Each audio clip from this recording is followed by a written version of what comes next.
As one superstar trade request saga ends, another begins. The James Harden-Ben Simmons situation is finally over. Cross it off the list of yet another unhappy superstar that gets his way in an increasingly volatile league. Right now seems like a really good time to take a breath from all the crazy player movement, right? Harden wanted out a year ago and at this deadline as well. Simmons cost himself tens of millions of dollars to get his way out of Philadelphia. Damian Lillard, for sure, and Bradley Beal, kind of, seem locked into their teams for now. But somebody has to be next up on the superstar trade request watch. That's the reality of the modern NBA. The star player movement is never really done. And I hate to be the one to tell you this, Jazz fans, but Donovan Mitchell is next. Thank you for clicking on the video, by the way. I really appreciate it. The relationship between Mitchell and the Jazz has always had no shortage of tension. And those rumblings of unhappiness that we often hear right before a player officially requests out of a situation are getting louder and louder in Utah, with Howard Beck recently reporting that the team are one more bad postseason away from Mitchell seriously looking at finding another team to play for. And let's face it, this is the reality of being a smaller market team with a young star. The pressure of winning a title is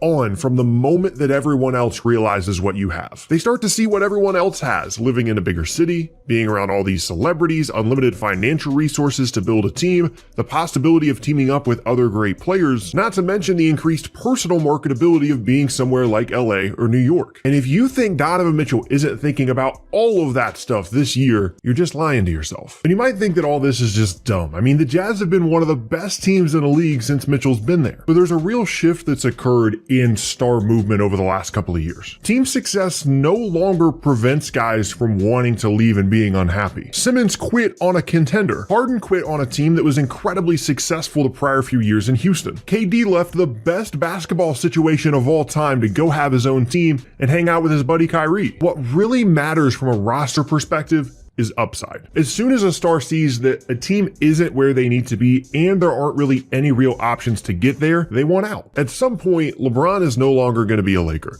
leaving behind Anthony Davis, a ton of cap space, and all the glory that comes with signing with the Lakers being an enticing package for the next generation of NBA free agents like Mitchell. The Knicks, after a promising season last year, are right back where they normally are, waiting around on a star to decide that they want to be the savior of the team, and forcing their way there in exchange for some of the assets that they've built up in New York. Now, contractually, Mitchell is committed to the Jazz until at least 2025. And a year or two ago, I would have told you that it would be impossible for him to force his way out anytime soon. But honestly, I'm not sure any of that stuff matters anymore. We just saw Ben Simmons, with 4 years left on his contract, eventually get himself out of a championship contending team and onto another. Same with James Harden, who had multiple years left on his deal when he left Houston. If you want it badly enough and are willing to sacrifice a bit of your reputation or a lot of money, as Simmons showed, NBA stars can pretty much do anything they want to. And if the Jazz exit from the playoffs early once again, I don't see how Mitchell looks at this situation with limited upside and flexibility on this roster and doesn't start looking at his other options. I can promise you that right now there are teams, whether they be in LA,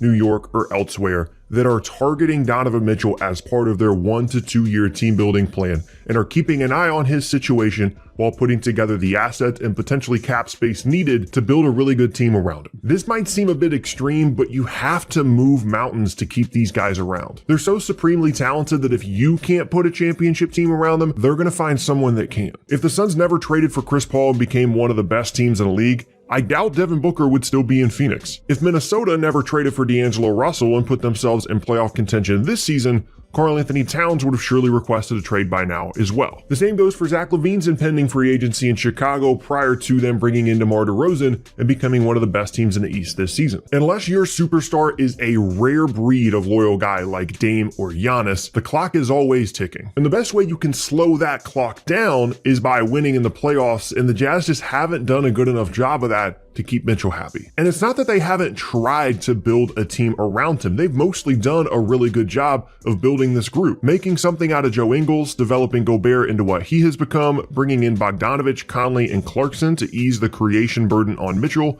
along with some great coaching by Quinn Snyder. All those things have led to the Jazz being one of the most consistent and successful teams in the league over the last 5 years. But unfortunately, they're still without a conference finals appearance in that time. But to simplify this whole situation down to Mitchell being unhappy just because they haven't had postseason success really wouldn't be telling the full story. Primarily, this comes down to the foundation of what has made the Jazz so good in the regular season over the past 4+ seasons. The partnership of Mitchell and big man Rudy Gobert. They've really been the pillars of an incredibly successful run, centered on Mitchell's perimeter creation and scoring ability combined with Gobert's knack for creating a top 5 NBA defense simply by the force of his at-the-basket defense alone. But there are certainly question marks. On the court, Mitchell's commitment defensively, as well as just a lack of strong wing defenders on the roster, and the over-reliance on Gobert's incredible rim protection skills to bail them out on almost every possession, or Gobert's difficulty punishing mismatches with his size in the postseason, while other teams go small on the Jazz and try and force him away from the rim. A combination of which have led to a number of postseason failures that surely have led to Mitchell's wandering eye. But that really isn't even the worst part of it, because these two guys just don't really get along. With Gobert referring to their interactions with an aggressive tone and throwing some darts Mitchell's way in the form of team-to-team and player-to-player comparisons, most specifically to Devin Booker, in addition to Gobert just generally getting on everyone's nerves with his actions surrounding the league's suspension in 2020, all of which have been reported on numerous times over the years. And if we have learned anything about these kinds of reports of unhappiness, there's always at least a little bit of truth to them. Kevin Durant and Draymond Green clearly had their differences during KD's final season in Golden State. Ben Simmons and Joel Embiid had issues at times. James Harden put out his passive-aggressive signals as well, and each time we heard rumors about some of the issues in those situations, and each time it resulted in somebody leaving. Emphasis there on somebody. Despite recently signing him to a giant extension, the Jazz have clearly floated the idea of trading Gobert for basketball reasons or otherwise. They've made it very clear that if they had to choose, they would do anything they could to keep Mitchell around and happy,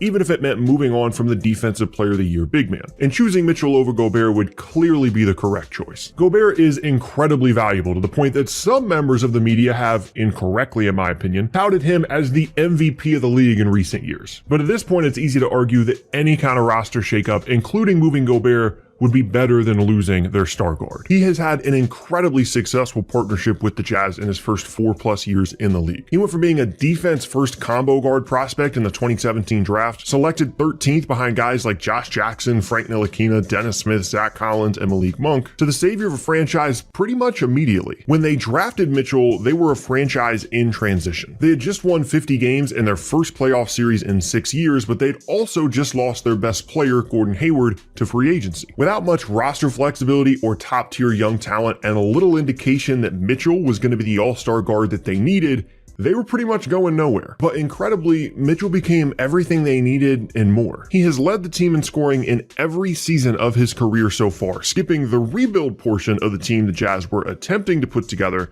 and going right back to the playoffs as the team has done in every year Mitchell has been there. But the playoffs have been pretty much where the success stops for this team, as some of the deficiencies I mentioned earlier continue to come up year after year, resulting in disappointments such as losing a 3-1 first-round series lead to the Nuggets in the bubble and losing to the Kawhi-less Clippers last year. And that team last year is ultimately going to become the defining moment of this era of Jazz basketball if Mitchell does eventually leave. Despite finishing with the best record in the league, that postseason got off to a rocky start against Memphis, but then they got a huge break by facing the injured Clippers in the second round, with a conference finals appearance pretty much being guaranteed before all their flaws showed up at once. The Clippers dared Gobert to beat them offensively, spaced them out with a ton of shooting, and ended the Jazz's season early. And by the way, there were a ton of indicators that that year's Jazz team was the best team in the league. They were first in net rating, top 5 in both offensive and defensive rating, which has been an indicator of title contending teams for years, and they would have had home court in the conference finals had they advanced and faced Phoenix. Now, many of those points are related to the regular season, but still. Getting to the conference finals for the first time with Mitchell after such a great regular season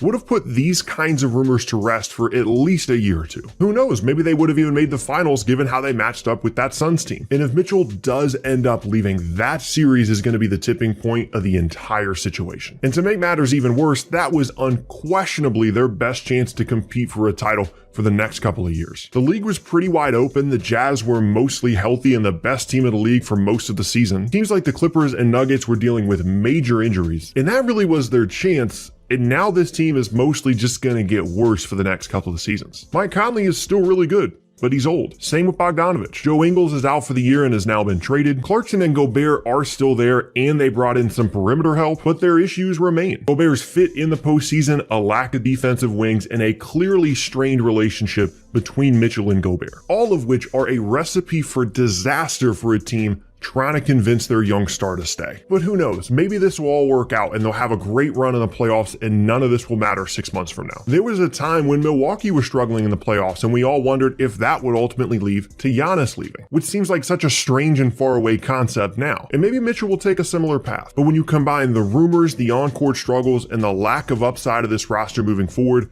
all those things really can't be ignored. Donovan Mitchell, you're next.